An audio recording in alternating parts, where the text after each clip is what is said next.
આ બાજુ મોરબીમાં બિલ્ડર સામે ફરિયાદ નોંધાઈ છે ને 1, 2, 5, 6 નહીં 8 બિલ્ડર સામે ફરિયાદ નોંધાઈ છે। કારણ એ કે બિલ્ડર સુવિધા આપતા નહોતા। જે પ્રાથમિક જરૂરિયાતો લાઇટ, પાણી, ગટર આ બધી જ સુવિધાઓ લોકોને મળી નહોતી રહી અને એના માટે એ જ કારણથી બિલ્ડર સામે 8 બિલ્ડરો સામે ફરિયાદ નોંધવામાં આવી છે, જેમાં માનસધામ, ગોકુલધામ આ બધી જ સોસાયટીઓ સુવિધાથી વંચિત છે। પ્રાથમિક સુવિધાઓ ન મળી એટલા માટે બિલ્ડરો સામે મોરબીમાં ફરિયાદ નોંધાઈ છે।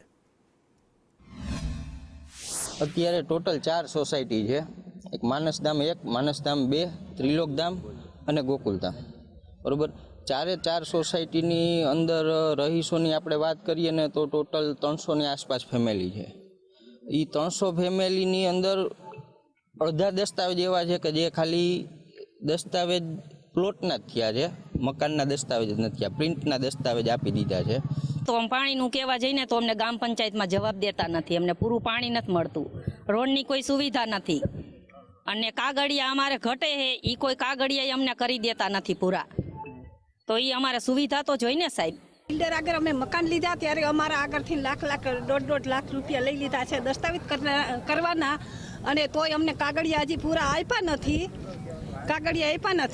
તો અમે શું કરી? કાગળિયા અમે અત્યારે મારે વેરો ભરવા જવું છે તો વેરો ગામ પંચાયતમાં જાય છે તો કે વેરાના કાગળિયા તમારે આગળ નથી તો તમે કાગળિયા પૂરો કરો। તો બિલ્ડરને કહી છે તો બિલ્ડર અમને ના પાડે છે કે કાગળિયા તમને નથી, તમને દસ્તાવેજ દઈ દીધું છે, હવે તમે કાગળિયા તમારી રીતે કરી લ્યો કે। અમારે બિલ્ડર અરે એક જ વસ્તુ હતું, અમે જ્યારે અમારી સોસાયટી અંદર વારંઘડી પાણીની સમસ્યા હતી તો અમે કાગળિયા બનાવવા ગયા તો અમારે ખબર પડી કે કાગળિયા જ અમારા છે નહીં।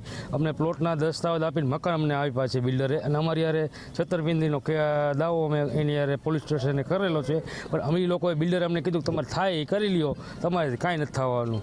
એમાં જે માનસધામ, ત્રિલોકધામ અને ગોકુલધામ જે 4 સોસાયટી છે એમાં અંદાજે આશરે 500 થી 550 મકાનો આવેલા છે 4 સોસાયટીથી। હવે એમાં પ્રાથમિક સુવિધા બાબતે તો એ જણાવવાનું કે જ્યારે બિનખેતીનો હુકમ થાય ત્યારે બિનખેતીના હુકમમાં શરતોમાં જણાવેલું હોય છે કે ત્યાં રોડ, રસ્તા, પાણી, ભૂગર્ભ ગટરની સુવિધા જે તે બિલ્ડર અથવા જે તે બિનખેતી કરનાર